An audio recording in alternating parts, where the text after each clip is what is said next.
Welcome to all. In this video, we will see about secondary metabolites production.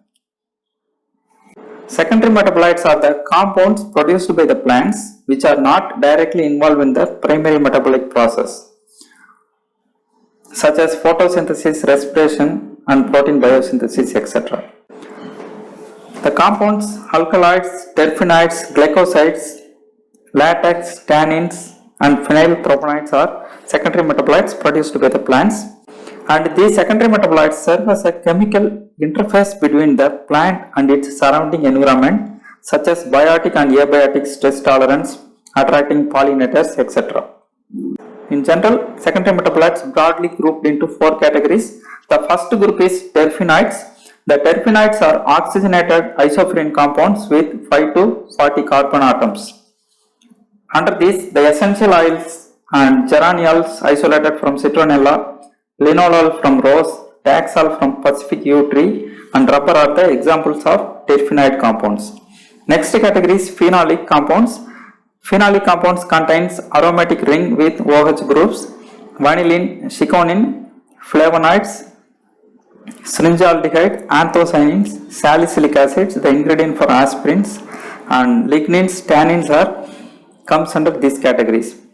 Next, third group is alkaloids. The nitrogen containing compounds such as morphines, codeines, cocaines, caffeines are examples for alkaloid based secondary metabolites.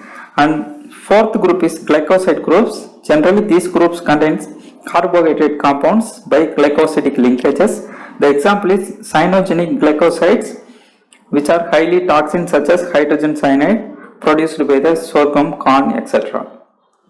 The secondary metabolites are sources of several industrially important natural products such as flavors, fragrances, essential oils, pigments, sweeteners, feedstocks, antimicrobial and pharmaceutical agents. Nearly 1/4 of the prescribed medicines are derived from plants. We will see some of the examples. The compound chiconin is isolated from Lithospermum erythrorhizans species, and it is used as an antiseptic agent and dye for silk and other cosmetics. Berberin, isolated from Coptis species, act as an antimicrobial agent, and Taxol is isolated from Taxol species, showing anti-cancer properties and treatments. And Ajmalicin, isolated from Catranthus species, is a well-known anti-leukemic agent. Caffeine is a stimulant isolated from Coffea arabica. Curcuminoids, terpenoid compounds isolated from Curcuma species are coloring agents and pharmaceutical compounds. Hyoscyamine and scopolamine isolated from Hyoscyamus species are sedative agents, and reserpine and serpalin are isolated from Rauwolfia species, act as anti-snake venom agents. Three approaches are possible for the production of secondary metabolites. First approach is chemical synthesis under lab conditions. Generally, it is an expensive and unattractive procedure. And the second one, we can harvest the large biomass of natural existent species and we can go for isolation, or we can cultivate those crops in the field, harvest, and we go for extraction of secondary metabolites. Okay. So the third promising technique is in vitro culture. So we use small piece of explant and we can produce plant cell, tissue or organs under in vitro conditions and use them for the secondary metabolite production, and this will be a more promising approach among the three methods. Now we will see about in vitro production of secondary metabolites. When cells undergo morphological differentiation and maturation stages, some of the cells are specialized, getting signals to produce specific compounds such as secondary metabolites. In vitro culture of such differentially modified tissues to produce secondary metabolites in high concentration is a promising one. Three methods are followed for the in vitro production of secondary metabolites. First one is called callus culture, and the second method is called the suspension culture, and third method is called organ culture. So now we will see some of the advantages of in vitro production. The cell culture is easily controlled under in vitro condition, so we can improve the product recovery. And It is independent of environmental factor. This is a huge advantage.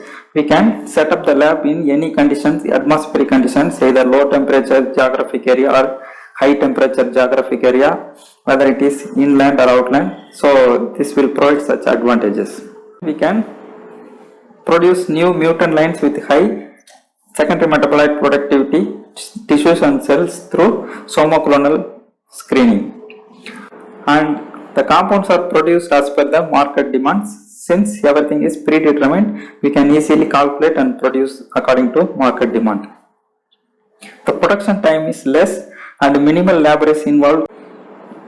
Now we will briefly see about the three methods of in vitro production technique. First technique is called callus culture. The example of using this technique is production of flavonoids from Vaccinium myrtillus species. The reported highest isoflavone compound from the Tinctoria species up to 6 gram per 100 gram is reported so far.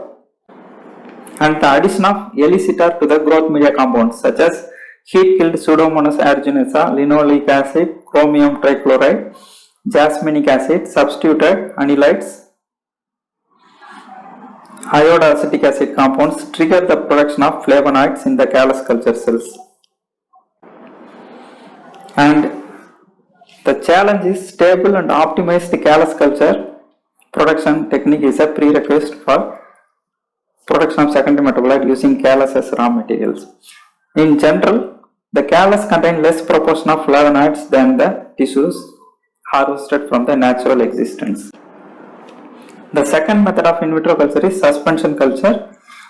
So here the friable callus obtained from explant in vitro culture is used as a raw material to culture in the liquid medium under constant agitation with aeration, light and temperature and maintenance of pH.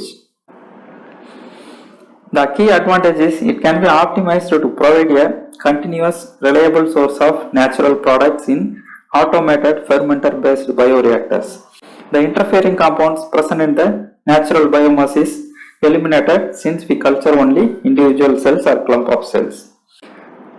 And it is a continuous and reliable source of secondary metabolite production technique. So first, suspension cell culture in stirred tank reactor was used for the production of the compound known as chiconin from the Lithospermia rhizothium. Some of the examples of secondary metabolites produced through in vitro culture: artemisinin is produced from Artemisia species, quinone is produced from Cinchona acetractin and associated compounds from Acetracta species, pyrethrin from Chrysanthemum species are well-known insecticides, and berberine is isolated from Coptis in vitro culture used as anti-inflammatory agents, capsaicin from Capsicum in vitro culture, nicotine from Nicotiana species act as a pain relieving agents, and morphine, codeine sedative agents are isolated from Papaver somniferum. The sweetening agent steviosate isolated from stevia, and trigonelline isolated from fenugreek, coumarin isolated from various plant sources. Digitoxin is isolated from Digitalis lantana, act as a heart controlling agents, and hypertensive suppressive agents. Scopolamine is isolated from Datura species. Neuroprotective agents, allicin compounds from Allium sativum are isolated. Anti-sweetening agent known as gymnic acid isolated from Gymnea sylvestria species. Camptothecin from the Camptothecea species. Cephalotoxin from Cephalotaxis species. Taxol from Taxus species. Vincristine from Cathrantha species are isolated.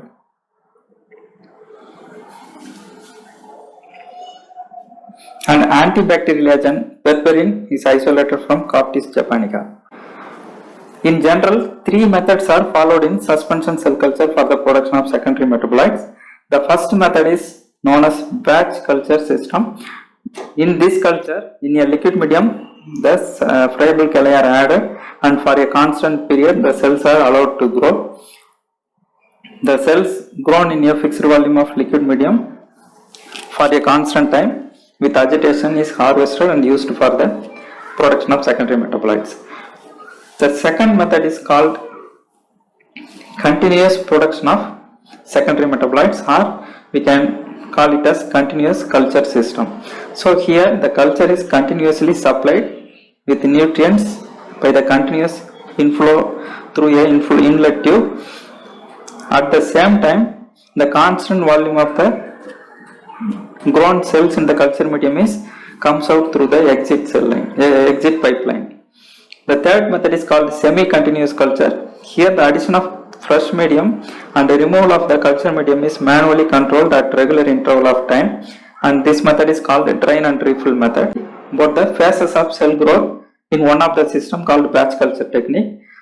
So here in the bottom x-axis show the timelines usually in days, and y-axis show the multiplication numbers, that means number of cells produced under in vitro system.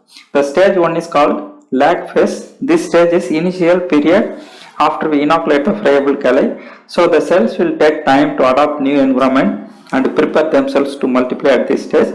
Generally multiplication is not observed in this stage. And the second stage is called the exponential stage. Once the cells adapt well, the rate of cell division is rapid and highest in exponential cell division stage. The third stage is called the linear stage. The cell division is little bit slower than the exponential phase but increase with constant multiplication. The fourth stage is called deceleration stage, also known as progressive deceleration stage. The rate of cell division is decline compared to the linear phase. And fifth stage is called the stationary phase. Here the cell number remains constant. That method is called organ culture method. So here the stable production of secondary metabolites is the key advantage in the organ culture techniques. Generally, two types of organs are cultured for secondary metabolite production. One is called the root culture, second one is shoot culture. Shoot culture minimizes the dependency of natural plant biomass for the commercial production of secondary metabolites. The somoclonal variants is possible through shoot cultures. And the hairy roots and adventitious roots are used to produce metabolites such as terpene alkaloids and scopolamine.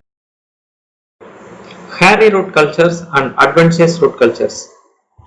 In general, the agrobacterium species Agrobacterium rhizogenus induces hairy root productions. So this species is used to infect the root culture so that more food biomass will be produced as hairy roots. The hairy root cultures of Lithospermum erythrozoan produce the chiconin, and Harpagophyton produces the harpagenes, and Stysolobium produces a dihydroxyphenylalanine in the mixed bioreactor chambers. Adventitious root culture of Panax produce the ginsenoids in a stirred tank bioreactor, and alkaloids are produced in Scopolia species. The hairy root culture of Stysolobium yield 3,4-dihydroxyphenylalanine in 9-liter mixed reactor was reported. Thank you.